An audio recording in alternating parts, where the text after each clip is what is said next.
السلام علیکم ورحمۃ اللہ وبرکاتہ۔ آج سے ہم ایک نئی سیریز کا آغاز کرنے جا رہے ہیں۔ اصل میں یہ ایک کتاب جو کہ عالم اسلام کی ایک بہترین شخصیت حضرت علامہ مولانا افروز احمد چریا کوٹی کی کتاب ہے، جو انہوں نے 40 حدیث بچوں کے لیے مرتب کی ہے۔ اس کتاب کا طریقہ انہوں نے یہ اختیار کیا کہ پہلے وہ ایک سبق آموز واقعہ بیان کرتے ہیں، پھر اس واقعے کے تحت ایک حدیث مبارکہ کو پیش کرتے ہیں جو کہ بچوں کی اسکل ڈیولپمنٹ کے لیے بہت ضروری چیز ہے اور بچوں کے اندر اخلاقیات اور اچھے عادت و اطوار پیدا کرنے کے لیے بہت اچھی پہل ہے۔ یہ اپنی نوعیت کی میرے نظر میں ایک منفرد کتاب ہے اور اس کی افادیت اور ضرورت ہر آدمی کو سمجھنا چاہیے کہ بچوں میں بچپن ہی سے اگر اچھے عادت و اطوار کو پیدا کرنے کے لیے سبق آموز واقعات قرآن و حدیث کی روشنی میں سنائے جائے تو وہ بہت زیادہ کارآمد ثابت ہو سکتے ہیں۔ بچوں کی تربیت اور ان کو اسلامی تعلیم سے آراستہ کرنا ہر مسلمان پر فرض ہے، بلکہ نفل عبادات سے بہتر ہے۔ اللہ تبارک و تعالی قرآن میں ارشاد فرماتا ہے،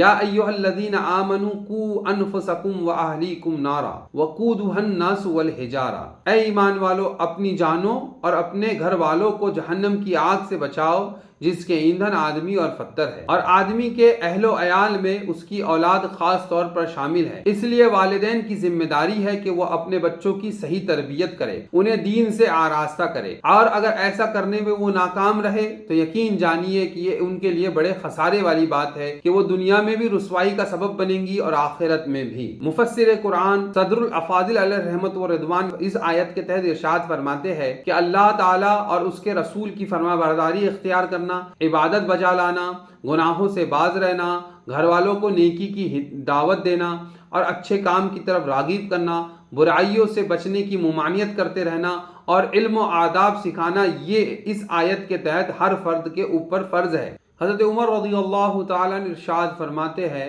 کہ جب آیت کریمہ قوا انفسکم نازل ہوئی تو میں نے رسول اللہ صلی اللہ تعالیٰ علیہ وسلم سے عرض کیا، یا رسول اللہ، کہ اپنے آپ کو بچانا تو سمجھ میں آتا ہے مگر ہم اپنے اہل و عیال کو جہنم کی آگ سے کیسے بچائے؟ اس پر نبی اکرم صلی اللہ علیہ وسلم نے ارشاد فرمایا کہ جن چیزوں سے اللہ اور اس کے رسول نے تمہیں منع کیا ہے تم اپنے اہل و عیال کو بھی ان چیزوں سے منع کرو تاکہ وہ بھی اللہ کا حکم بجا لائے اور جہنم کے دہکتے ہوئے شعلوں سے بچ جائے۔ اور متعدد حدیثوں سے یہ بات بھی ثابت ہے کہ نبی اکرم صلی اللہ علیہ وسلم نے اولاد کی تعلیم و تربیت کی بہت تاکید بھی فرمائی ہے۔ ایک حدیث مبارکہ میں نبی اکرم صلی اللہ علیہ وسلم ارشاد فرماتے ہیں کہ اچھی تربیت اور آداب سے بڑھ کر اولاد کے لیے باپ کی طرف سے کوئی عطیہ نہیں ہو سکتا۔ اس حدیث مبارکہ سے یہ بات واضح ہوئی کہ باپ کو اپنے اولاد کی تربیت کرنا، انہیں اچھی تعلیم اور تربیت سے آراستہ کرنا اور اچھے آداب سکھانا، یہ اولاد کے لیے باپ کی طرف سے ملنے والے تحفوں میں سب سے بہتر تحفہ ہے۔ ان دونوں حدیثوں سے یہ بات اچھی طرح پتہ لگی کہ ہم کو اپنی اولاد کی اچھی طرح سے تربیت کرنا چاہیے۔ تو یہ کام کرنے کے لیے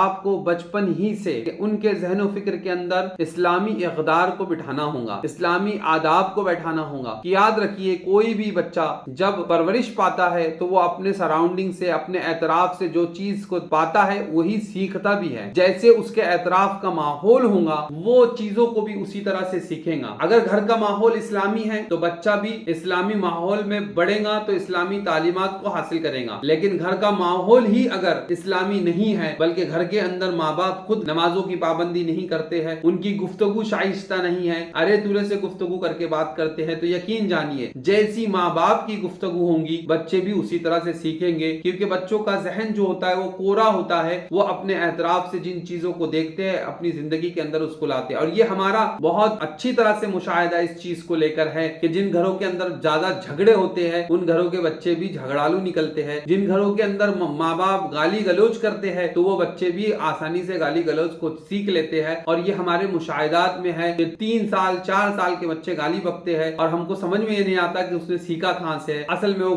گھر ہی سے سیکھتا ہے۔ بلکہ اب تو ہمارا معاشرہ اتنا بگڑ چکا ہے کہ ہم بچوں کو چھوٹی چھوٹی گالیاں سکھاتے ہیں اور جب وہ توتلی زبان سے وہ گالیوں کو ادا کرتے ہیں تو اس کے اوپر خوشی کا اظہار کیا جاتا ہے، اور اس کی بے شمار مثالیں جو ہے سوشل میڈیا پر بھی آپ کو مل جائیں گی۔ تو ایسا نہیں ہونا چاہیے، ہم کو بچپن ہی سے اپنے بچوں کی صحیح تربیت کرنا چاہیے، اور جب تربیت صحیح نہیں ہوتی ہے، گھر کا ماحول اسلامی نہیں ہوتا ہے تو جو اس کے نتائج جو ہے ہم کو آگے چل کے ملتے ہیں۔ اس لیے ہمیں چاہیے کہ اپنے بچوں کو بچپن ہی سے اسلامی اقدار، اسلامی تعلیمات، اسلامی طور طریقے ان کو سکھائے جائے تاکہ بڑے ہونے کے بعد وہ لبرل یا سیکولر نہیں بن جائے بلکہ ان کے اندر اسلام کی رمق رہنا چاہیے۔ اس کے لیے ماں باپ کو بچپن ہی سے کوشش کرنی چاہیے۔ تو ہمیں چاہیے کہ ہم چھوٹے چھوٹے اسلامی واقعات کو یاد کریں اور یاد کرنے کے بعد میں سوتے وقت بچوں کے ذہن میں روز ایک ایک ڈالیں۔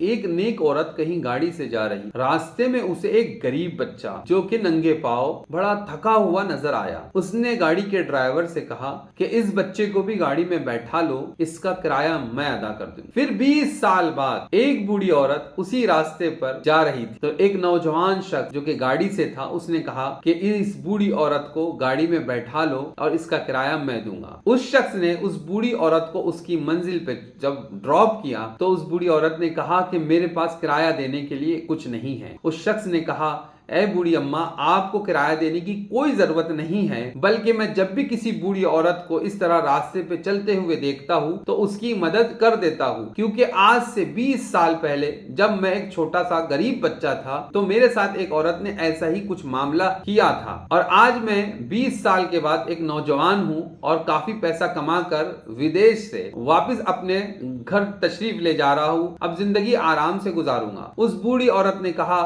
کہ 20 سال پہلے گاڑی میں بیٹھا کر تمہاری جس عورت نے مدد کی تھی وہ بوڑھی عورت کوئی اور نہیں بلکہ میں ہی ہوں۔ اس شخص نے کہا کہ اے بوڑھی اماں، اگر آپ نے میری مدد کی تھی تو یقین جانیے کہ اب آپ کو غربت کا رونا رونے کی کوئی ضرورت نہیں، میں زندگی بھر آپ کی کفالت کروں گا۔ ایک چھوٹی سی نیکی نے اس عورت کو اس کا بڑا صلہ دیا کہ بڑھاپے میں جب اس کا کوئی سہارا نہیں تھا اور وہ غربت کا شکار ہو چکی تھی تو وہی بچہ جس کی 20 سال پہلے اس نے مدد کی تھی، آج وہ بچہ خود اس کے لیے ایک سرمایہ بن کے سامنے آ گیا۔ اب ذرا غور کیجئے، نبی اکرم صلی اللہ علیہ وسلم ارشاد فرماتے ہیں کہ ہر نیکی کا بدلہ 10 گنا زیادہ کر کے ملتا ہے۔ سبحان اللہ، کیا شان ہے رب قدیر کی کہ رب تبارک و تعالی ہر نیکی کا بدلہ اس کا 10 گنا کر کے دیتا ہے۔ تو ہم کو چاہیے کہ ہم غریب اور نادر لوگوں کی مدد کرتے رہے، یقین جانیے کہ اللہ تبارک و تعالی اس کا ضرور بالضرور ہمیں صلہ عطا فرمائیں گا۔ اللہ کی بارگاہ میں دعا ہے مولا کریم ہماری اس کاوش کو بھی اپنی بارگاہ میں قبول فرمائے۔ انشاءاللہ العزیز اگلی حدیث کے ساتھ میں ہم اگلے ایپیسوڈ میں پھر آپ کے سے روبرو ہوں گے۔ یہ چھوٹی سی کاوش ہے، میں امید کرتا ہوں کہ آپ کو پسند آئی ہوں گی، اور آپ کو اگر پسند آتی ہے تو آپ کم سے کم اتنا کریں کہ ویڈیو کو شیئر کریں، لائک کریں اور ہمارے چینل کو سبسکرائب کریں۔ السلام علیکم ورحمۃ اللہ وبرکاتہ۔